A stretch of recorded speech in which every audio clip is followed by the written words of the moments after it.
सर्वांचं अगदी मनापासून स्वागत आहे. शेवग्याच्या शेंगाची भाजी आणि आमटी खाऊन कंटाळा आलाय का? मग आज मी शेवग्याचा असा हटके प्रकार दाखवणार आहे, जो एकदा खाल्लात ना तर पुन्हा पुन्हा बनवाल. शेवग्याच्या शेंगा या फक्त चवीसाठी नाही तर आरोग्यासाठीही खूप फायदेशीर आहेत. व्हिटॅमिन सी, कॅल्शियम आणि भरपूर पोषक तत्वांनी भरलेला हा सुपर फूड आहे. आज जो आपण हा भाजीचा प्रकार पाहणार आहोत, हा तुम्ही एकदा बनवला ना, तर अगदी खरंच सांगते, नेहमी तुम्ही हाच बनवाल. टिफिनसाठी सुद्धा अगदी परफेक्ट पर्याय आहे. चला तर मग जास्त वेळ न घेता व्हिडिओला सुरुवात करूया. यासाठी मी या ठिकाणी 2 पेंडी अशा शेवग्याच्या शेंगा घेतलेल्या आहेत.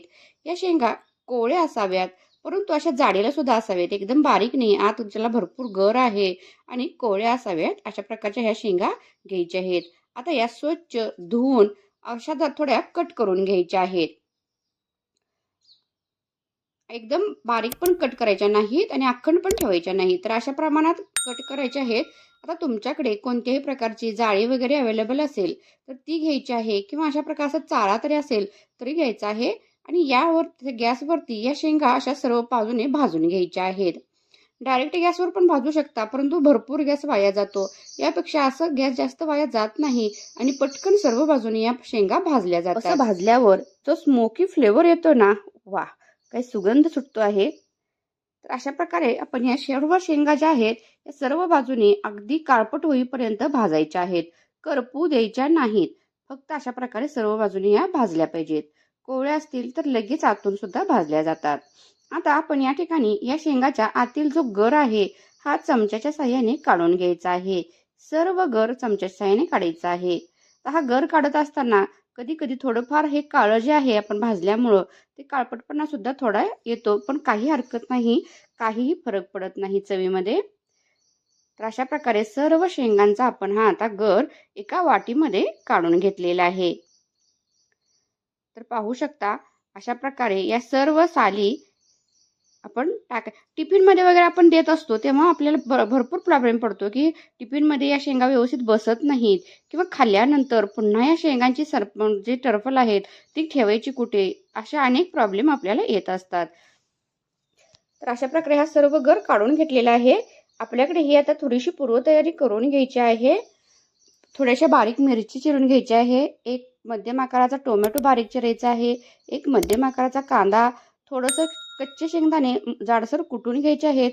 कोथिंबीर बारीक चिरून घ्यायची आहे आणि 5 ते 6 कढीपत्त्याची पानं लागतील. आता गॅसवरती आपण कढई ठेवायची आहे. यामध्ये 2 ते 3 टेबलस्पून तेल टाकायचं आहे.